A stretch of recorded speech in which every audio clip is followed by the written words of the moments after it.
Hey there, welcome back to another exciting edition of Retirement Clarity Radio. I am your host, Scott Newhouse. Today I want to talk about something that I saw in a study that was done recently that I think are it's really misleading a lot of people. So let's just jump right into it, because this podcast is about just getting you the information you need, getting you in, getting you out, and on with the rest of your day. So Transamerica has a Center for Retirement Studies, and what they do is they poll U.S. individuals, just normal people like you and me, and they ask them a variety of questions about what they think about their personal finances, their retirement, taxes, etc. It's a really interesting study, and I just wanted to focus in on one thing that I saw in this study related to Social Security. And so let's go into the study, and I'm going to read from it right now. So almost 3 in 4 workers, 73%, agree with the statement, "I am concerned that when I am ready to retire, Social Security will not be there for me." And 32% strongly agree with that statement, and 41% somewhat agree with that statement. Okay, so I think that unfortunately we've got a media complex in our country that they base a lot of their coverage on fear, and that's how they can get people to look at the screen, click the button to read the article. Things that really scare them, they tend to do better in terms of getting people's attention, and that's just a sad reality of media, at least from my perspective. So I can understand why people would have fear about Social Security not being there completely, just because of the media ecosystem. I also think there are some things about Social Security to be worried about. However, I don't think it's something that we need to be worried to the extent that Social Security will not be there at all at any point in the future. And to talk a little bit more about that, I want to highlight a passage that I wrote in my book, The Retirement Tax Bomb: How to Protect Your 401k from Impending Tax Increases and Create a Tax-Free Retirement. You can get a copy of the book at freeretirementbooks.com. Again, go to freeretirementbooks.com, put in your name and email address. I'll send you a PDF copy of the book, which goes into this. So there are some things about Social Security that I think we should be worried about, but I don't think we need to be worried that it won't be there entirely. So let me take a step back right now and just explain what's going on with Social Security and why some people may be worried about it. So right now, Social Security, the benefits that folks get from their retirement benefits from Social Security is funded by 2 main avenues. The first avenue is payroll taxes. So people like you and me who are working our 9-to-5 jobs, we're paying into the payroll tax system. Also, our employers are paying into the payroll tax system. So we're both paying into this payroll tax system that helps fund Medicare, and it helps fund Social Security. So that's a big portion of where we get our Social Security benefits from, payroll taxes. The other source that people get their Social Security benefits from is from the trust funds that our government has set up and that they created and that they funded throughout basically the 90s and maybe early 2000s, when the government had a surplus of revenue. They didn't need to spend all that revenue, and then they saved it up in a trust fund. And so what's been going on the last 20 years is that our government's pretty much every year, with the exception of like 3 or 4 years, pretty much every year the government's been spending more than it's taken in. And so the Social Security and Medicare trust funds that have been set up in the 90s, they're being depleted.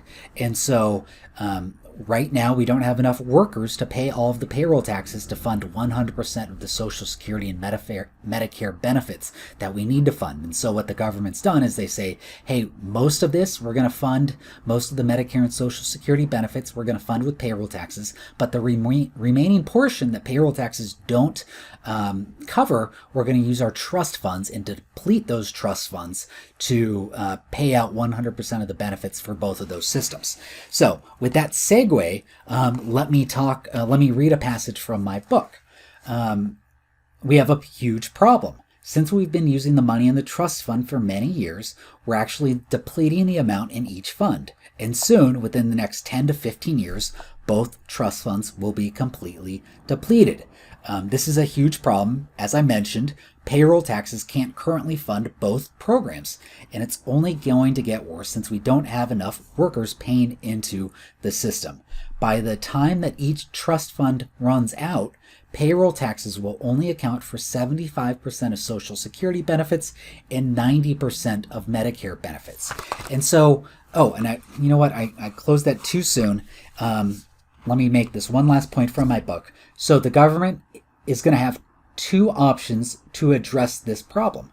One, they can drastically reduce benefits. Two, they can drastically increase taxes. In my mind, I think the second option, increasing taxes, is much more likely. Okay, so again, that's from my book. You can pick that up on my website if you want. But the point that I'm making here in that book, if it's not already clear enough to you, is that the payroll taxes that people put into the Social Security and Medicare system, they're not going to go away entirely. There's still going to be a majority of your benefits from Social Security and Medicare that are going to be able to pay out to you from people still working via payroll taxes. So the idea that 73% of the people in the study are worried about, which is that Social Security is going to go away entirely and it's not going to be there for them, that's not true. That's not going to be the case because there will be payroll taxes. And so, no, it may not account for 100% of your Social Security benefits, but it's going to make up for a high percentage of your benefits. The second thing that I want to kind of dispel from this general idea is, and this goes back to what I said in the book, is what do you think's more likely? Do you think our politicians, and I don't generally have a high view of politicians on either side, do you think they're going to allow Social Security and Medicare benefits to be cut drastically? I honestly cannot imagine that. It could theoretically happen, but I cannot imagine any politician of any side saying, yeah, let's cut Social Security benefits to people that have been paying into the system for decades. Let's just cut them by 25% and just say, yeah, you guys need to figure this out on your own. Not our problem anymore. We're going to cut your benefits. I don't realistically see that. Again, it could happen. So what I think is a much more likely scenario is that some politicians are going to come together and they're going to increase taxes to address this concern. And so again, I don't think it's very likely that our benefit from Social Security is going to go from 100% all the way down to zero.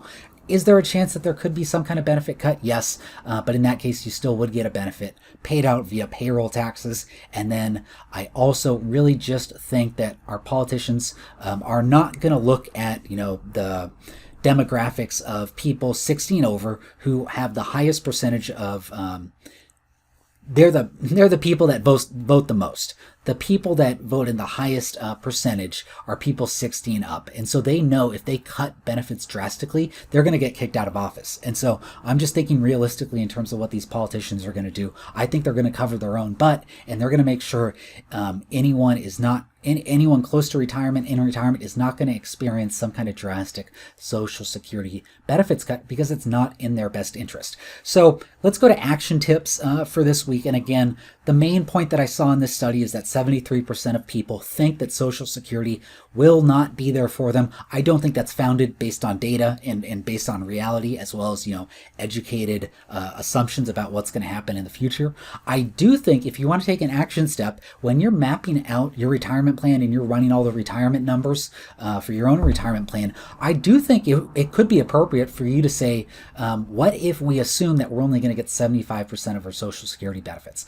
I think that's a fair assumption. It's essentially to use a financial term, it's stress testing your retirement. So it's subjecting your retirement plan to this getting a much lower Social Security benefit. I think that's fine to do.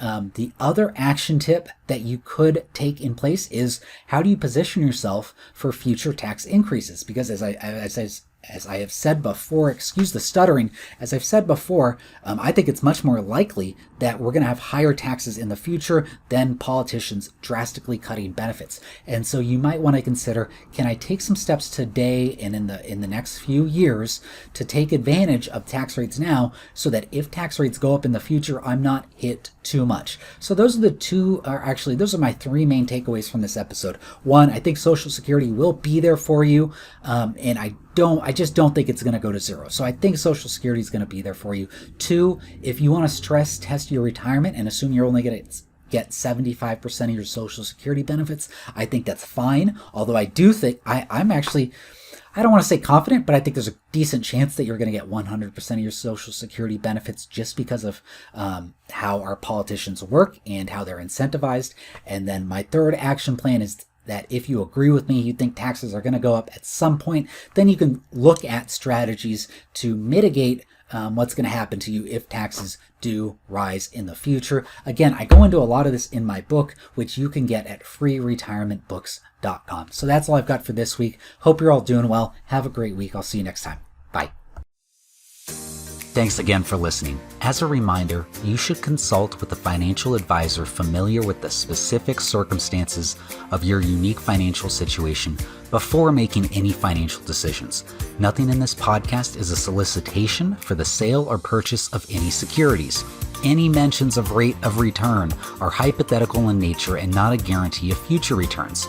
Scott Newhouse, CFP, is an investment advisor representative of Forthright Finances, a California and Nevada registered investment advisor.